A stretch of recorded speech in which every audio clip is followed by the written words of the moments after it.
Bagaimana Kejaksaan Agung bisa efektif mengusut aliran dana korupsi kredit dengan tersangka bos Ritex? Kita berbincang dengan Yudi Purnomo, mantan penyidik KPK, dan Ahmad Sohroni, anggota Komisi 3 DPR RI fraksi Nasdem. Selamat petang semuanya. Selamat petang. Mas Yudi, sebagai mantan penyidik KPK, apa yang Anda tangkap dari adanya bank negara dan bank daerah memberikan pinjaman dengan angka yang besar kepada perusahaan yang justru sudah beresiko gagal bayar tinggi? Apa yang Anda bisa lihat di situ?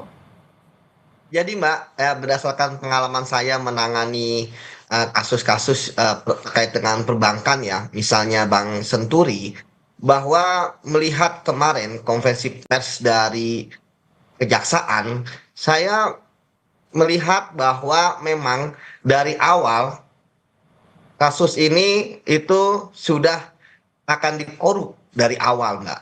Kenapa? Karena suasana kebatinan di saat itu bahwa bagaimana asas dari perbankan yang prinsip kehati-hatian itu benar-benar tidak dijalankan. Yang paling mencolok adalah bagaimana skemanya adalah skema kredit tanpa agunan. Ya, padahal sudah jelas sekali bahwa ketika tanpa agunan itu harusnya predikatnya A. Ya, kemudian ternyata malah BB min. Selevel di bawahnya aja tidak gitu kan. Ini kan berlevel-level di bawahnya. Jadi ketika sekarang kemudian kasus ini mencuat 5 tahun kemudian yang didahului dengan viral ketika adanya kepailitan, ini sebenarnya sudah bisa diduga pihak-pihak saat itu bahwa cepat atau lambat kasus ini akan terungkap. Yang kita tahu bahwa ini terungkapkan sekitar 692 miliar ya. Nah, jadi menurut saya pihak-pihak yang terkait ini benar-benar harus bertanggung jawab. Kenapa? Karena kesepakatan di antara mereka inilah yang kemudian mengucur dana ke Sritex, dan ketika kemudian dana itu tidak dipergunakan untuk modal kerja dan dipergunakan untuk hal yang lain, misalnya membeli aset ataupun membayar hutang, itu sebenarnya adalah efeknya saja. Jadi Mbak, jadi ketiga orang ini yang sudah ditetapkan sebagai tersangka, mereka sudah merencanakan korupsi ini di tahun 2020 seperti itu. Jadi ketika mereka kemudian jadikan tersangka, menurut saya mereka seharusnya tidak terkejut atau tidak kaget gitu, Mbak. Bang Sahroni, kalau ini sudah direncanakan lama, apa update yang Anda dapat? Apakah juga ada faktor tertentu, kejanggalan yang Anda dapat dari proses penyidikan kasus hukum ini? Ya, kalau sudah kejaksaan menetapkan tersangka, itu memang sudah jelas ada indikasi. Siapakah indikasi yang dimaksud? Berarti kan ada kong kali kong di antara kedua, baik dari pihak bank dan pihak si pelaku usaha. Nah, kalau ngomong kerugian negara 690 miliar dengan kurun waktu yang cukup dan akhirnya dia mau lakukan kepailitan, nah ini kan kecurigaan luar biasa. Saya rasa juga Kejaksaan Agung boleh-boleh juga ngecek kreditor-kreditur yang kode gede itu. Karena belum tentu sesuai dengan fakta yang diminta kredit. Kebiasaan, kebanyakan.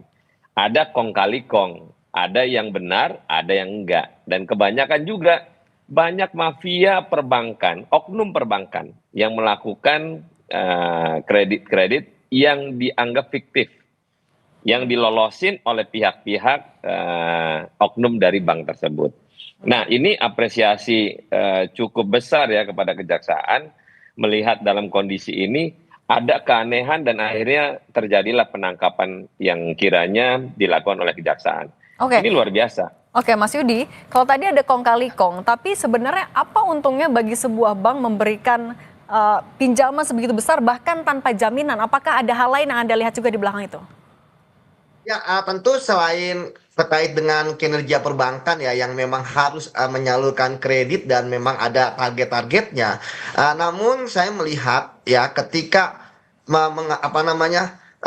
mengalirkan dana sebanyak itu dan kemudian macet ya, artinya tentu ada unsur-unsur lain di luar ya perbankan yang kemudian akhirnya mereka berani untuk mengucurkan. Karena tadi saya sampaikan Mbak bahwa ketika ada orang yang bekerja di perbankan, kemudian dia sampai ke level direktur utama, walaupun dia adalah di bank daerah ataupun jadi direksi, tentu dia sudah melalui fit and proper test ya, sudah paham mengenai perbankan. Jadi ketika hal-hal yang sepele menurut saya, seperti misalnya kita tahu bahwa tahun 2020 ya laba PT Sritek mendapatkan laba sekitar 1,8 triliun, tapi kemudian langsung minus di 2021 15 triliun. Ini kan seperti make up gitu kan.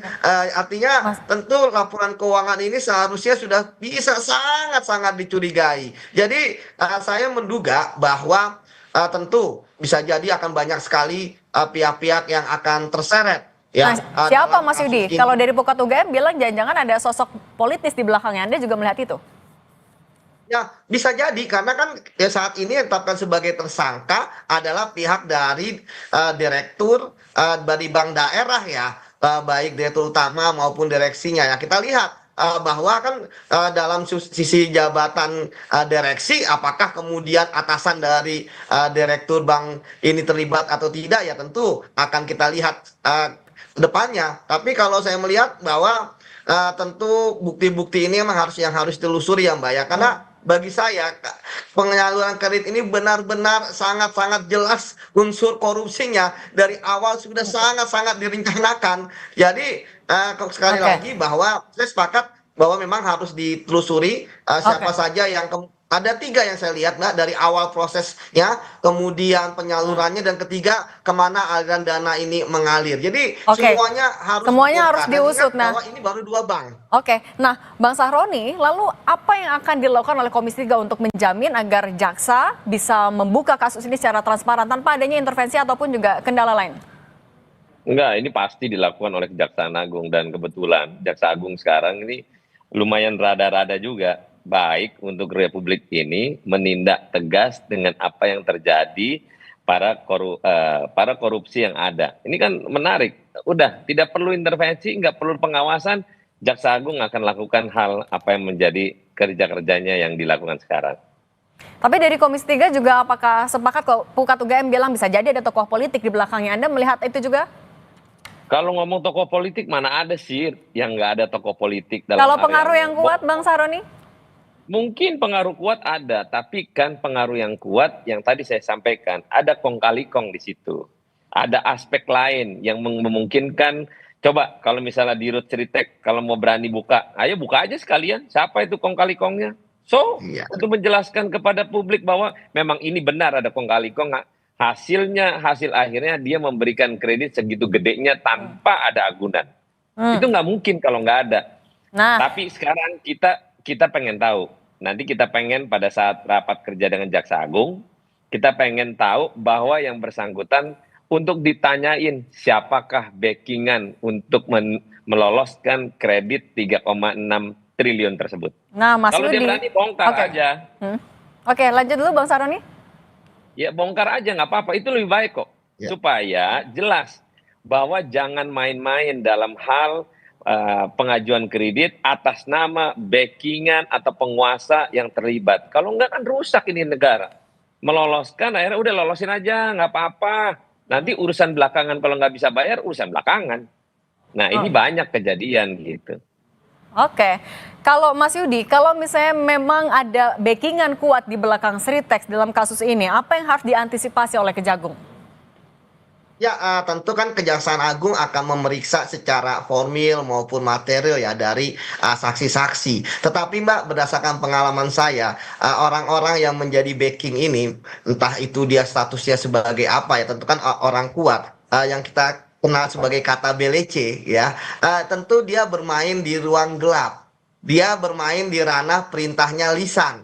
Ya, sehingga saya sepakat dengan Bang Roni bahwa yang bisa membongkar ini adalah ya para tersangka ya, baik itu dari Sritex ya, Pak Iwan, maupun di Rut Bank DKI, kemudian juga satu direktur dari Bank Jabar Banten. Karena kalau tidak ya tentu akan sangat sulit membongkarnya, karena kan mereka tidak ada di dalam proses penyaluran kredit, di dalam proses pemberian kredit dan lain sebagainya para backing ini. Karena Mbak, tentu kita bisa melihat, bisa jadi nanti pengalaman saya ada pertemuan-pertemuan ya sebelum ya adanya penyaluran kredit ya sebagai mediator mereka, sebagai mediasi. Karena saya sekali lagi sepakat juga dengan Bang Roni, ini kan terlalu besar ya.